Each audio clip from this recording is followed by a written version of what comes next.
بسم الله الرحمن الرحيم. التجربة الآتية تتعلق بموضوع الفصل الخامس للسادس العلمي، موضوع توليد تيار محتث. طبعا التيار المحتث يتولد من خلال تقطيع التيار. تقطيع التيار نستطيع أن نعمل دائرة قصيرة. الدائرة القصيرة موتور صغير. الموتور الصغير يستعمل في الألعاب. ربط الموتور الصغير لسلك، بعد ذلك إلى مفتاح كهربائي، بعد ذلك إلى مقاومة متغيرة، بعد ذلك إلى البطارية. الدائرة الآتية دائرة الموتور أو المحرك الكهربائي. المحرك الكهربائي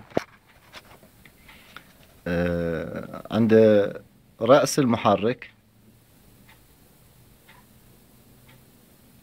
نسميها رولة. الرولة بهذا الشكل تبين، تولد لنا دائرة، تولد لنا اهتزاز بالنسبة له. القطعة الأخرى هي عبارة عن نابض. النابض نابض حديد أو قطعة حديد، نستطيع أن نقصها بأي شكل. القطعة الأخرى قطعة من أي معدن، نستطيع أن نجعلها على شكل مسمار محوري. هنا جزيء بلاتين، قطعة أولى، قطعة ثانية. القطعة الأولى مرتبطة بالنابض، والأخرى مرتبطة بالسلك الكهربائي. عندما نشغل الدائرة الأولى يبدأ المحرك بالدوران. نلاحظ تذبذب قطعة البلاتين.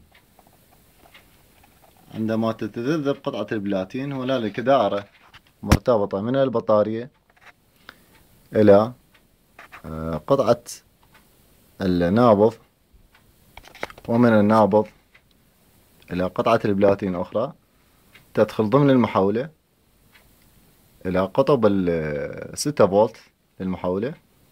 القطب الآخر 6 فولت تحول إلى نقطة. النقطة بذلك من خلال النقطة إلى البطارية، الجزء الآخر البطارية أو القطب الموجب للبطارية. عندما نشغل الدائرة سوف يشتغل الموتور أو المحرك.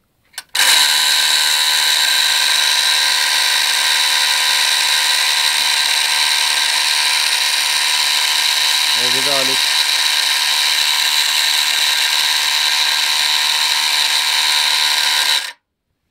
نحصل على تيار كهربائي من 6 فولت إلى 220 فولت بدائرة بسيطة نستطيع أن نعملها.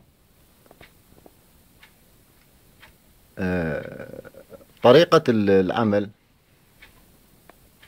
تكمن في تقطيع التيار،